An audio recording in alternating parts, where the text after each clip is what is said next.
शंकर जी के यहाँ से चली गई। जैसे ही दक्ष के यहाँ पहुंची तो सब सखियां हंसते हुए मिली, मुस्कुराते हुए मिली। सब उनकी जो बहनें थी हंसती हुई मिली, क्योंकि वो व्यंग उड़ा रही थी कि देखो इनको बुलाया नहीं, बुलाया नहीं जे। सब हंस के बोली अरे सती आ गई तो, अरे बाबा अच्छी आ गई, पर तुम्हारे कार्ड नहीं गया तो बिना बुलाया आ गई। सब हंसकर मिली हैं। केवल माँ एक ऐसी होती है जो माँ अपने बच्चों की कभी हंसी नहीं करती, तो केवल माँ ही अच्छे से मिली। माँ से सती मैया मिली, लाड किया सती मैया को और कहा माँ पिताजी कहाँ है? बोले पिताजी यज्ञशाला में, वहीं चले जाओ। अब दक्ष ने देख लिया था कि सती आ गई है, पर एक बार भी नहीं पूछा सती क्यों आई।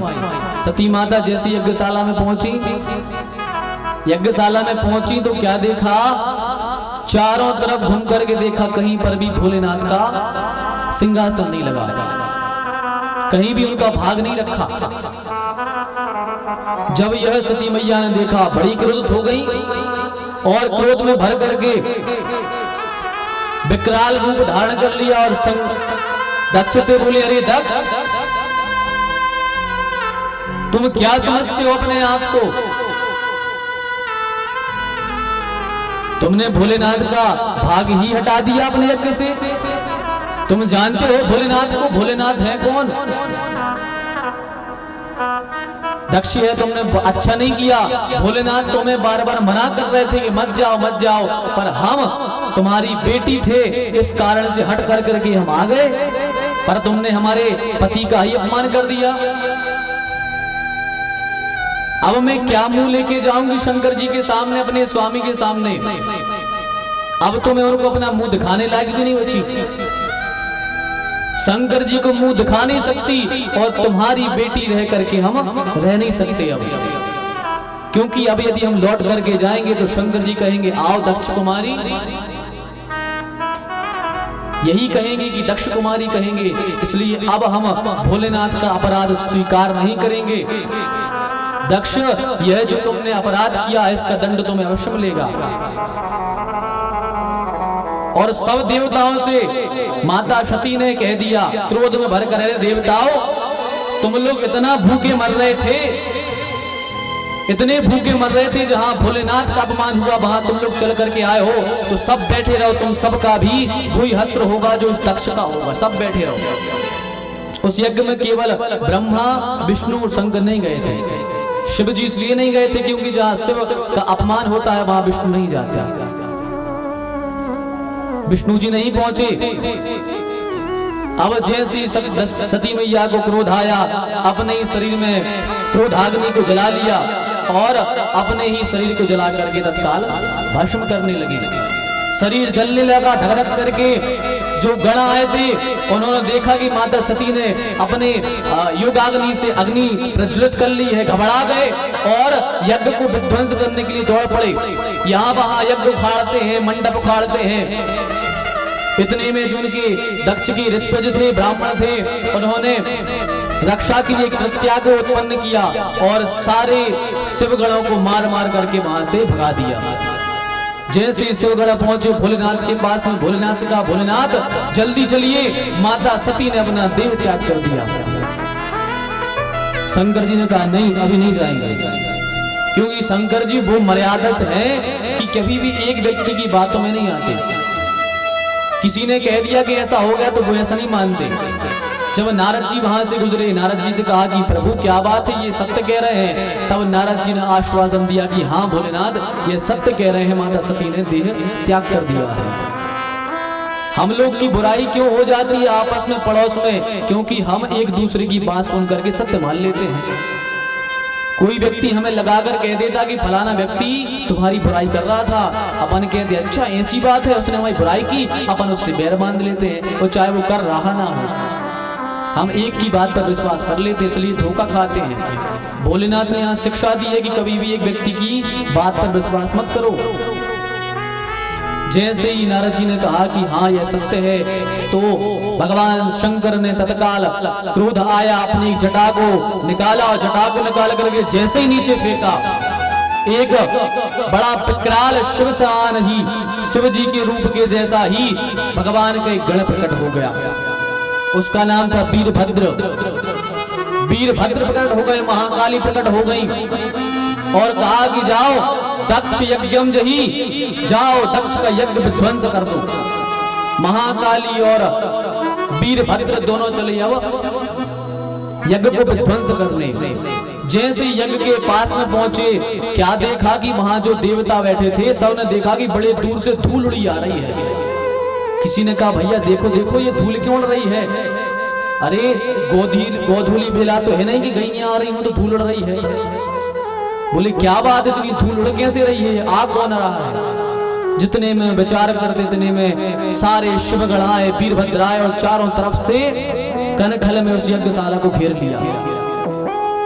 अब तो सीधे दक्ष के यहाँ जाने लगे वीरभद्र, पर दक्ष ने भगवान नारायण से वरदान मांगा था कि भोलेनाथ सब शंकर जी, जब भी हमारे यज्ञ में यदि कोई गड़बड़ होगी तो विष्णु जी आपको रक्षा करनी पड़ेगी। ये वरदान मांग रखा था दक्ष।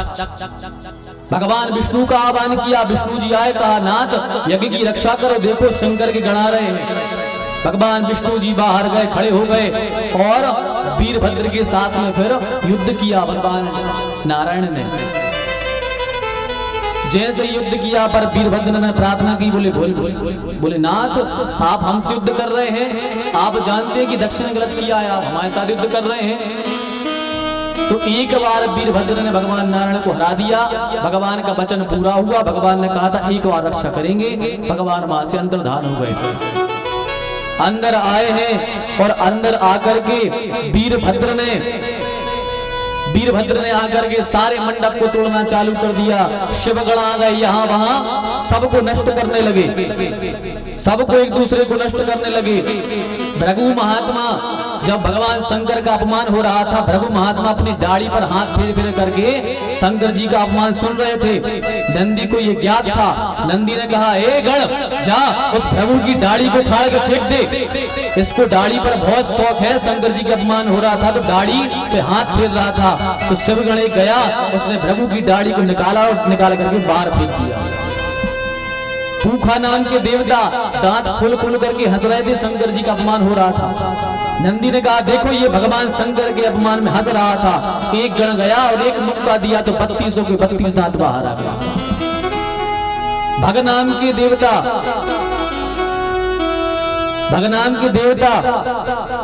आंखें हला हला करके खूब देख रहे थे शंकर जी का अपमान। आंखों से कोई इशारे करते ना, हंसी वाले इशारे कर रहे थे। नंदी ने कहा देखो ये आंखों से इशारे कर रहे थे शंकर जी के अपमान में। एक गण गया जाकर के दोनों आंखें फोड़ डाली।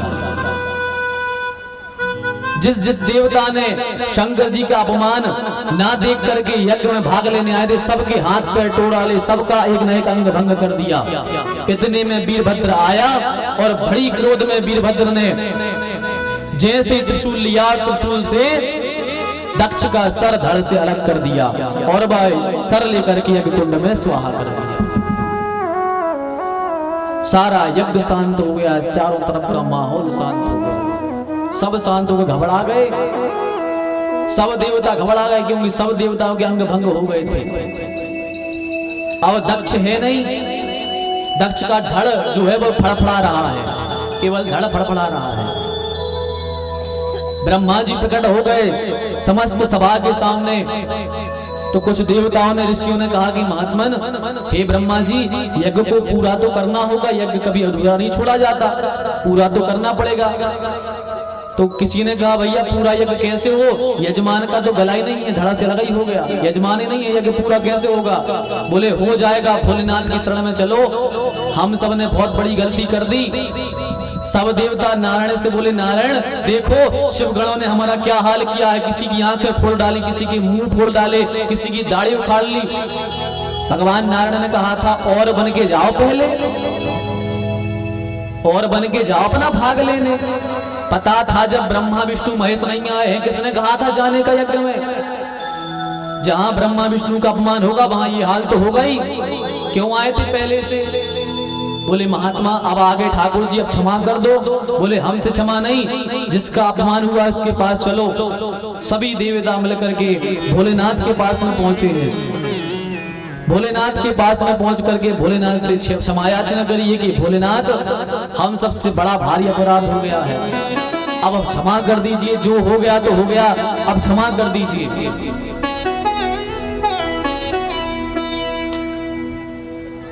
जब इस प्रकार से क्षमा याचना मांगी, भगवान रुद्र शांत हुए और कहा नाथ अब चल के चलिए, यज्ञ को पूर्ण कीजिए। भोलेनाथ आए हैं, बोले सरकार यजमान तो है नहीं, यज्ञ पूरा कैसे हो? भगवान ने कहा हो जाएगा। धड़ कहाँ है? बोले यहाँ है। भगवान ने कहा बहुत बकबक करता था, जाओ बकरे का सर ले आओ, लगा दो बकरे का सर। बकरे का सर ले आए और बकरे का सर ला करके दक्ष के धड़ में भगवान शंकर ने स्थापित कर दिया। जैसे ही धड़ लगा, ये समझ गया था दक्ष भैया भगवान शिव का अपमान किया था, तो अब भगवान की क्षमा याचना कर रहा है। दक्ष हाथ जोड़े है और भगवान शिव की क्षमा याचना कर रहा है, भगवान से क्षमा याचना कर रहा है।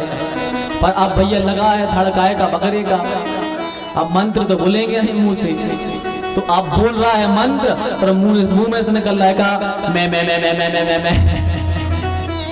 ऐसे ऐसे मुंह में से निकल रहा है। भाई बकरे तो बकरा चल रहा था मैं ऐसा ही। शंकर जी बड़े प्रसन्न भय, जब उसने मैं कहा भोलेनाथ बड़े जोरों से हंसे और बड़े प्रसन्न हो गए, और भगवान ने प्रसन्न होकर के ऐसा वरदान दे दिया, बोले जो भी हमारे मंदिर में आके गाल बजाएगा और मैं करेगा, उससे हम बहुत जल्दी ही प्रसन्न हो जाएंगे। आपने देखा होगा कई लोग